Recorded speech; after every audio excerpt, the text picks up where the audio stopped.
Welcome back to the Nikki Clarke Radio Show. The show is about transforming lives one story at a time. And we invite people from all walks of life to come and share their heart stories. And we have an amazing gentleman. He is the chairman and CEO of CARIFIKA Canada, Inc. Please welcome Yuri Hutchinson to the show. How are you doing today, Yuri? I'm good. Thank you, Nikki, for having me. I'm doing very well. Excellent. Well, thank you so much for your time. And let's get to it. So we want to know how you became chairman and CEO of CARIFIKA. Tell us a little bit about your background. Well, I'll give you a little short life story and how it led me up to today.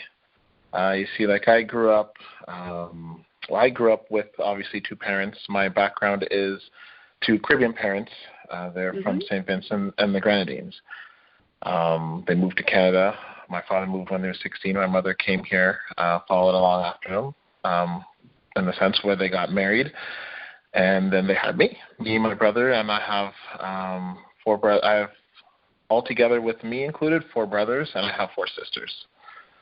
But in the home that I was raised, it went 2 directions. My mother's and my father were different. They divorced, and then I began to be more subjected to a lot of other different cultures, and that led me into confusion, into not knowing who I am. I'm just giving you kind of like the short synopsis of my life.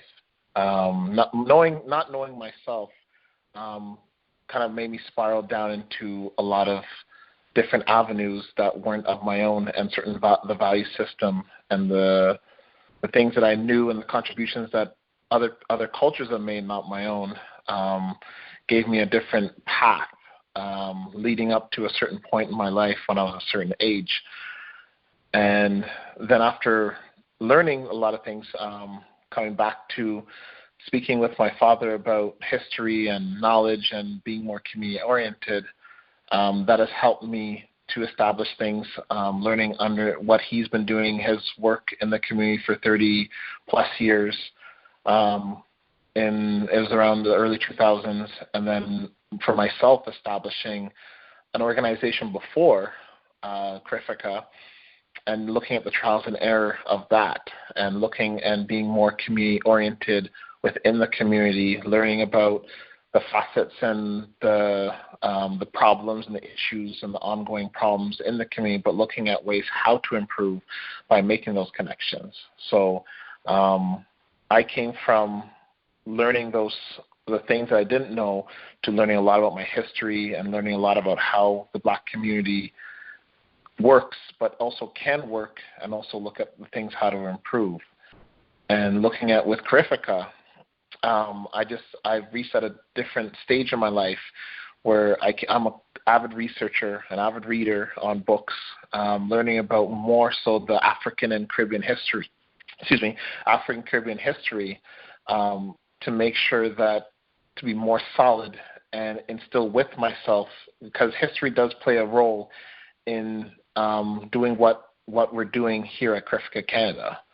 So learning about the Black family, the role, the socioeconomic problems, and the socioeconomic conditions are what's in to, I went to school. I studied business to do that, to make sure to strengthen my position. Even if I knew it, I still want to go to school just to make sure anything that I can learn to propel myself to excel into the different areas that I need to be in. But also, mostly it's just been reaching in the community, speaking with the people in the community, listening to the issues, because I'm more of a people person, going to businesses, speaking about many different topics, from spirituality to economics to political to even relationships between men and women, men and men, like men and men in the sense of how men relate to each other, women and how they relate to each other, but then the relationship in terms of the man and the woman dealing with each other when having the child, the single mother, the single father.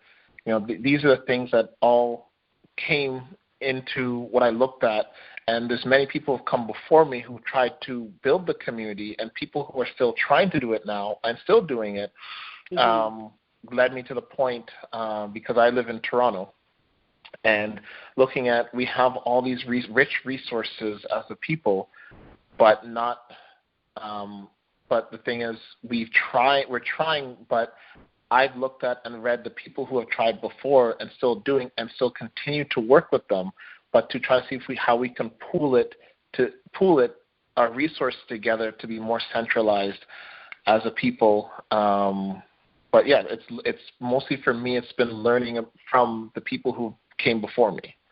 Mm-hmm. Very important lessons from our past. There's so much that we can learn from it to reinvent ourselves and to do so much better. So that's very important, the work that you do. So how has this pursuit of your passion project, how has that transformed your life? Well, it's made me become a better person and how I relate to just people in general. Mm-hmm. It's gave me a lot of confidence in who I am and what I do, how I relate to people, how I even relate to even my own personal relationship. Like, I'm married, I have my own children. I have children, and I'm expecting another child. Oh, congratulations! And thank you very much. And so I look at how the things I've learned, that's transformed me, because having children, I try to take a step back to look at what am I going to teach my children. It's not because of what I went through. It's partly is, but it's also how I can improve their life and their situation of the things that I went through before, but not to complicate it, but just to make sure that they have the knowledge of themselves, then they can be community leaders. They can be better contributors to the system, men or a boy or a girl, but also when they develop into going to school or having those relationships, but also something to have their own, give them their own cultural identity, but giving them the economics, but and trying to give them the path where community is very important. Associating and also connecting with your people first is very important before anything. Mm-hmm. But absolutely. the respect you have for your parents, and these are the things what's transformed my life. Has always been through the people I've learned. My father's one of the biggest influence in my life, because he's always been in the community, whether it's been good or bad. He still keeps trying to this day. My father's almost 65 this year, and he's still going in the community. I still learn from him. So he's passing on a lot of the knowledge to me, and this is how a lot of those things have transformed my life. I owe it to the people in the community, the Black, the African and Caribbean people around the world. Absolutely. Wonderful. And do you have anything coming up, any projects, like conferences, workshops, anything that we can look forward to in the near future? Yes, we have upcoming. There's it's a CARIFIKA Canada town hall meeting, and what that is, it's dealing with the issues. Well, it could be the issues, or if people have anything that's dealing with the African community, that what they would like to present, or what they have, or what they'd like to say. It's inviting to anyone. Well, we're in Toronto, so it's people in Toronto. If people do actually want to come anywhere else, the event is free. It's going to be on February 22nd in Black History Month, so we try to position it where in that month that we look at togetherness, but we also look at how we can resolve certain things in our community, address certain issues, or address the things that need to be addressed on any topic, but how we can kind of look at solutions and try to see how we can move forward. Excellent. And how can people reach out to you on social media? Let's just see. I'm going to find the social media. So we're on Facebook, and we're also on Instagram. Our Facebook is at CARIFIKA Canada, and our Instagram is at CARIFIKA Canada as well. Same with our Twitter. Yes, that's where we are. We're on Facebook. Just type up CARIFIKA Canada, and we're there, and same thing with Instagram. Okay. And can you spell CARIFIKA just for people to get the proper spelling to connect with you? Yes, definitely. It's CARIFIKA. CARIFIKA. Sorry, that's CARIFIKA. And then there's Canada. If people, I think people know how to spell Canada. Okay, fantastic. And just as I guess it's a combination of Caribbean and Africa put together in the word CARIFIKA. Is that right? Yes, I put that. The reason why I put that together because it's self-identity, and there's a lot of people because of what happened in the slave trade. Some people do have the identity of I want to identify as Caribbean. They do. Most of us, and I can't say all, but most of us we identify. We know that we're African descent, but we're still African overall. But I look at CARIFIKA as the merging because there are people that do live in the Caribbean. And they do identify, they know they're African, but they identify they're from the Caribbean. So it's looking at the whole totality and the whole unity of Caribbean and African people. Excellent. All right.